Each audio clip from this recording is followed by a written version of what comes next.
आता कचकच कांद्याला कधी भजनाचा आनंद येणार आहे का? हे शाण्याला कळलं महाराज बरं का. त्याची अख्खी जिंदगीच भंगार गेली ना, तुझ्यासाठी गेली. हा तुझ्यासाठीच गेली, नालायका जेवढे गेले तर. लोकांना माझं बोलणं वाईट वाटतं, पण मला कळत नाही ही तरुण पिढी जर या मार्गावर असेल तर विचार करा महाराष्ट्राचं भविष्य काय असेल. हा बरं, परंपरा कोणाची जपतो आम्ही? चला संत बाजूला ठेवा, छत्रपती शिवराय शंभूराजांचे वारसदार आहेत आम्ही, सावित्रीबाई अहिल्याबाई होळकरांचे वारसदार आहेत आम्ही. आम्ही परंपरा कशी जपली पाहिजे? शाहिस्तेखानाच्या लाल महालाच्या शाहिस्तेखानाच्या बहिणीची पोरगी कुठतरी लपली, बायको पळत पळत आली शाहिस्तेखानाची. जहापना मुझे लगता है शिवा के बावलों ने बदली की आग में लड़की उठा ली. शाहिस्तेखान शत्रु है पण बायकोला सांगतो बेगम जबान को लगाम दे. शिवा के मामले है वो गैर औरत को देवी की तरह पूछते हैं, विश्वास के साथ कहता हूँ वो औरत नहीं उठा सकते, जबान देता जबान. कौतुक बायकोला वाटलं नवरा शत्रूचं कौतुक करतोय. क्या लगता है आपको जहापना, हमने उनकी बहू बेटियां उठाई, यहाँ तक उनकी इज्जत तक लूट ली, उनकी औरत को हमारे स्वार्थ के लिए इस्तेमाल किया, तो क्या वो बदले की आग में हमारी बेटी नहीं उठा सकते? बेशक वो शिवा बदला जरूर लेगा, नाम रुतबा सल्तनत यहाँ तक जिंदगी तक नहीं बख्शेगा, लेकिन विश्वास के साथ कहता हूँ बेगम, इन आंखों ने देखा है जिजाऊ माँ साहेब की परवरिश है उस शिवा को और उनके मावलों को, वो हर बहू बेटियों को चाहे उनकी हो या अपनी अल्लाह की तरह पूछते हैं, देवी मानते हैं वो औरत जात को. विश्वास के साथ कहता हूँ बेटी उन्होंने नहीं उठाई. शत्रूलाही विश्वास वाटावा असं चारित्र्य ज्या राजाचं, त्याचे वारसदार आमचे तरुण, आमच्या पोरांनी काकडा आणि हरिपाठच करावा. आमच्या नजरेत तेच सामर्थ्य, तेच गांभीर्य, तेच पावित्र्य, तीच प्रखरता आणि तेच सत्व, तीच सात्विकता असली पाहिजे. काय करतो आम्ही आणि कसं? विचारच करत नाही कधी. यत्र नारीस्तु पूज्यन्ते रमन्ते तत्र देवतः. जिथे स्त्रीचा सन्मान आहे तिथे भगवंताचा वास आहे. तुळजापूरला गेला की देवीची ओटी भरता, कोल्हापूरला गेला की देवीची ओटी भरता, सप्तशृंगी करता, माहुरगड करता, फक्त घरच्या बायकोला शिव्या देतात. थोडं जपा. नाकाच्या शोंड्यापासून टकल्यापर्यंत गंध आणि बापाच्या कमरेत लात, आणि देव भेटला नाही, तू बाप ठोकला. होय पोरांनो, 10 दिवस गणपतीन बुडवताना बाबूराव आणि बायको भेटना, तू देव नाचिवला जिंदगीभर. हो ग माय, नवरात्राचे उपास, दसऱ्या दिवशी बोकड, देवी कोपते म्हण, पोत्यात घालून हाणला पाहिजे सांगणारा. असं भामटेपणा कोण शिकवतो रे तुम्हाला? देव कोपतो वगैरे. देव कधीच कोपत नाही, आणि कोपतो तो देव नाही. माय कधी कोपते का? पुंडाने काय लात घातली माई बापाच्या कमरेत, दारात पडले रे मायबाप, राग आला बापाला. विचारलं माईला, का ग रक्ताचं दूध करून पाजलंस याला? याच्यासाठी उपवास सायास केलेस, याच्यासाठी दुःख सहन केलेस, सगळी दुःख स्वतःच्या पदरात घेऊन याला मात्र सावली सुखाचीच दिलीस. काय पाक फेडले ग याने? बायकोच्या प्रेमापाठी तुझ्या आणि माझ्या कमरेत लात घातली. काय वाटतं तुला? संस्कार कमी पडले, प्रारब्ध कमी पडलं, पुण्य कमी पडलं, का तुझा विश्वास कमी पडला? माय म्हणली वेळ चुकली आहे. कमी काहीच नाही पडलं. माझे संस्कार पुन्हा एकदा उमटून येतील. सत्य कळेल त्याला. आता फक्त वेळ परीक्षा बघते. पापाने विचारलं रागाने, काय उत्तर देतेस ग? कमरेत लात घातली तुझ्या, तुझं बोचका घराबाहेर टाकलं तरी त्याचीच बाजू घेतेस आणि वेळ वाईट आहे म्हणतेस. म्हणजे तुझा पोरगा आजही चांगलाच का? माय म्हटली जाऊ द्या ना हो, मांडीवर होता बारक्यापणी तेव्हा लाता मारायचा, तेव्हा कुठं वाईट वाटून घेतलं, आता मारल्या म्हणून काय झालं?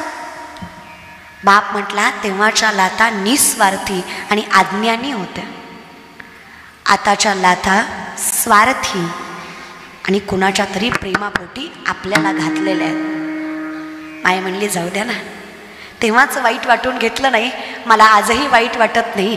जेव्हा तेवढा जीव होता, आजही माझ्या लेकरावर तेवढाच जीव आहे आणि तेवढाच विश्वास आहे. बाप म्हटला आईच्या प्रेमाला लाज नसते म्हणतात, ते खोटं नाही. आम्ही संतांना म्हणतो तुमचंही तसंच आहे, करी लाभाविनं. तुमचं प्रेमही तसंच आहे. तुम्ही विचार नाही करत आमचं काही चुकलं आहे, आम्ही पापी आहेत, आम्ही संसारिक आहेत. तुम्ही म्हणता यारे यारे लहान थोर याती भलत्या माय माय असते रे. आणि माझे ज्ञानोबा तुकोबा माय आहेत. किती कृपा करावी, किती कृपा करावी. सोपं सांगू का दादा, माझं ज्ञानोबा तुकोबा नसते ना तर आम्ही माणूस आहे याची सुद्धा जाणीव आम्हाला आजपर्यंत झाली नसते. आमच्या माणूसपणाची जाणीव सुद्धा संतांमुळे आहे. आजकालची पिढी विचारते हो, वाईट वाटतं या गोष्टीचं. पोरी सहज विचारतात काय होतं परमार्थाने म्हणे. मला माझ्या मैत्रिणी म्हणतात तुझं वय काय, तू करती काय. अगं तुझ्या वयात मस्त एन्जॉय करायचा, जिने के हे 4 दिन बाकी हे बेकार दिन. मस्त लाईफ मेंटेन ठेवायचं, स्टँडर्ड हाय क्लास लाईफ जगायचं. ते सगळं दिलं सोडून फेटा बांधती, कंबर बांधती, वारी करते. विठ्ठल म्हणा म्हणे, विठ्ठल म्हणा. काय होतं विठ्ठल, काय होत नाही सांगा ना मला. 23-24 वर्षाची पोरगी मी, काही एका पायावर वरून तपश्चर्या केली का मनात जाऊन. आणि शेतकऱ्याची औलाद आहे, भाकरीसोबत मीठ खाणारी माणसं आम्ही.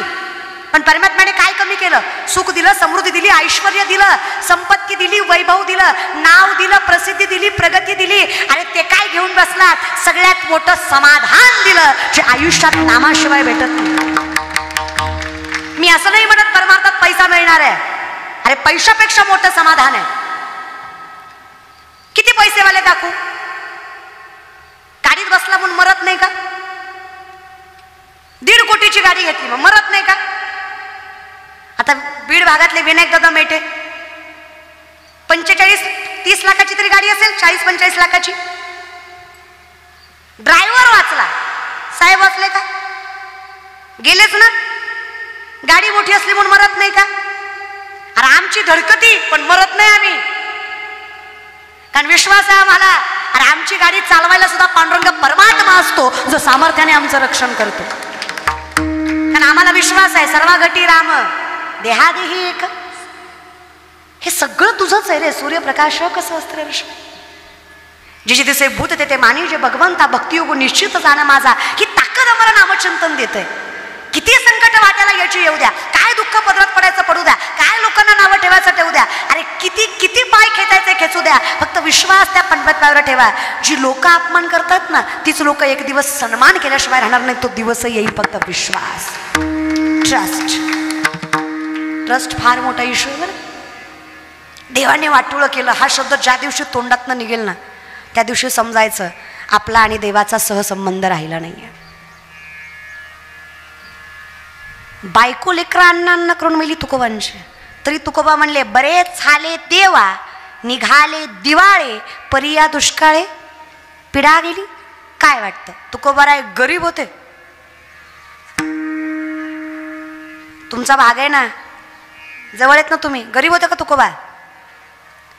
सावकार होते. 65 लाखाची सावकारकी होती तुकोबांची. किती, आत्ताचे नाही, 350 वर्षापूर्वी. आत्ताचे 10 लाख म्हणजे तेव्हाचा रुपया, अशा हिशोबाने 65 लाख. 25 बैलगाड्या कर्जपत्रांनी भरल्या होत्या. क्षमा कर्जपत्र इंद्रायणीत बुडवायची ठरवली होती. किती बैलगाड्या. आजची तरुण पिढी म्हणतं एवढं एवढं केलं की किती केलं मी तुझ्यासाठी. आजची माणसं म्हणतात अरे किती केलं तुझ्या वाईट काळात मी. 25 त्याग कळतो का, त्याग. 25 बैलगाड्या. एका कागदावर 100-200 एकरी जमिनी घाण होत्या तुकोबाकडं. एका कागदावर अशा कागदाच्या 25 बैलगाड्या इंद्रायणीत बुडवल्या. का संत समजून घ्यायचे माहित आहे, त्याच्याशिवाय माणुसकी कळणार नाही.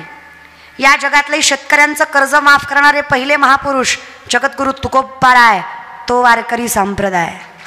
या जगात सगळ्यात पहिल्यांदा शेतकऱ्याचं कर्ज जगद्गुरु तुकोबांनी माफ केलंय. बर सासरवाडी तरी गरीब होती का. तुकोबांचं सासर पुण्याचं. पुण्याची गुळवे सावकाराची पोरगी तुकोबारांची बायको आवली. 3500 एकर ऊस होता आवलीच्या बापाचा. बेलापुरात नाही, पुण्यात. किती, 3500. तरी नवऱ्याच्या घरी मिठासोबत भाकर खायची बर का. बेलापूरच्या माय मावल्या. 1.25 एकर ऊस आहे आपल्या बापाचा, तरी भांडणात नाचतीच नाचती. माझा बाप काही भिकारी नव्हता, तू सगळ्या दलिंदरच्या दारात दिलंय, लय मोठ्याची मी. माझं डोळं फुटलं, मी तुला वय म्हणलं. माझ्या घरी लय श्रीमंती जळत होती, माझं डोळं फुटलं, मी तुझ्या पदरात पडले. खरंय ग माय. पण तुम्हाला एक माय म्हणून सांगू, लेख म्हणून सांगता, तुम्हाला जास्त परमार्थ करायची गरज नाही. तुम्ही फक्त संसार आत्मीयतेनं सांभाळा. पांडुरंग परमात्मा तुमचा संसार सांभाळेल. हे तुम्ही काळजीच करायची गरज नाही. फक्त संसार आत्मीयतेनं करा. तुमचा संसारच तुमच्यासाठी परमार्थ आहे. खूप ताकद आहे मायमावल्या तुमच्यात, खूप. माझी आई आहे म्हणून इथं उभा आहे. आजही मला माझ्या आईचं कौतुक आहे. आजही माझी माय साबण संपल्यावर फेकत नाही. जुन्या साबणाची चिपळी नव्या साबणाला लावती का, तर तेवढ्यात एक आंघोळ होईल. डोकं आहे तिला, मॅनेजमेंट न करतं ते. आणि आईशिवाय दुसरं नसतं रे कोणी. कीर्तनाला जाता येता फोन फक्त माझ्या आईचाच येतो. सकाळी एकदा, संध्याकाळी एकदा. बसली का, उठली का, जेवली का, किती व्याप असू द्या. आयुष्यात सगळे साथ सोडतात. वाईट वेळ आली ना, खिशात पैसा नावात प्रसिद्धी, तोपर्यंत सगळे म्हणतात शिवल्या पाटील ओळखीची आहे. ज्यावेळेस वाईट वेळ येते, अख्खं जग साथ सोडतं, पण एकमेव परमात्मा आपल्या घरात असतो. तो माईचा हात आपला कधीच साथ सोडत नाही. तो सामर्थ्याने सांगतो सगळं चांगलं होईल. मग आम्ही तिला विठ्ठल म्हणू तरी कसं नाही? बरं, आम्ही विठ्ठलाला काय म्हणतो? जनाई काय म्हणते विठ्ठलाला? एक एक विठाबाई माझे पंढरीचे आई, एक एक विठाबाई माझे पंढरीचे आई, माझे पंढरीचे आई, एक एक विठाबाई माझे पंढरीचे आई.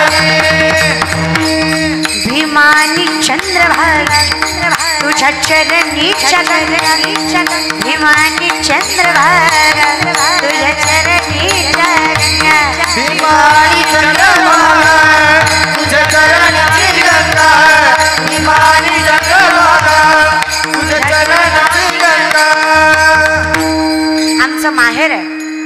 जनाई सांगते बघा, ग बाई बाई जाते ग माहेराला माझ्या मुळच्या घराला, माझ्या मुळच्या घराला घराला, ग बाई बाई जाते ग माहेराला, ग बाई जाते ग माहेराला. कोणतं माहेर आहे? ऐसी चंद्रभागा, ऐसा भीमा तीर, ऐसा विठेवर देव कोठे, ऐसा विठेवर देव कोठे. कुठे आहे ते? जाईन गे माय तया पंढरपुरा, भेटे न माहेरा आपोलिया. मग साधा विचार करा, विठ्ठल जर माझी माय आहे तर माझी माय कोण आहे? विठ्ठल माझी आई आहे, मग माझी आई कोण आहे? आहात का गेलात? आई जर माझी विठ्ठल आहे तर माझी आई कोण आहे? विठ्ठलच ना. तुका म्हणे माय बापे अवघी देवाचीच रूप आहे. वेळ लागतो जरा कळायला, हरकत नाही, लागू द्या. तर विश्वासाने मंथोनी नवनीता तैसे घे अनंता, वाया व्यर्थ कथा सांडी मार्ग. वेळ लागू द्या, काही हरकत नाही, फक्त विश्वास ठेवा. त्याला कळतंय एवढं आम्हाला कळलं तरी फार आहे. त्याच्यासाठी ज्ञान भक्तीची सांगड सहित लागतं. भक्तीची सांगड नसेल तर परमात्मा लवकर सापडत नाही. आता भक्तीची सांगड करण्यासाठी संताची संगती लागते. 16.5 वर्षाची कानोपात्रा वेश्याची पोरगी, जिला तिचा बाप माहीत नाही. कीर्तन नामदेवरायांचं, नामदेवरायांच्या कीर्तनात ज्ञानोबाराय टाळ घेऊन उभा. काय कीर्तन असेल ना.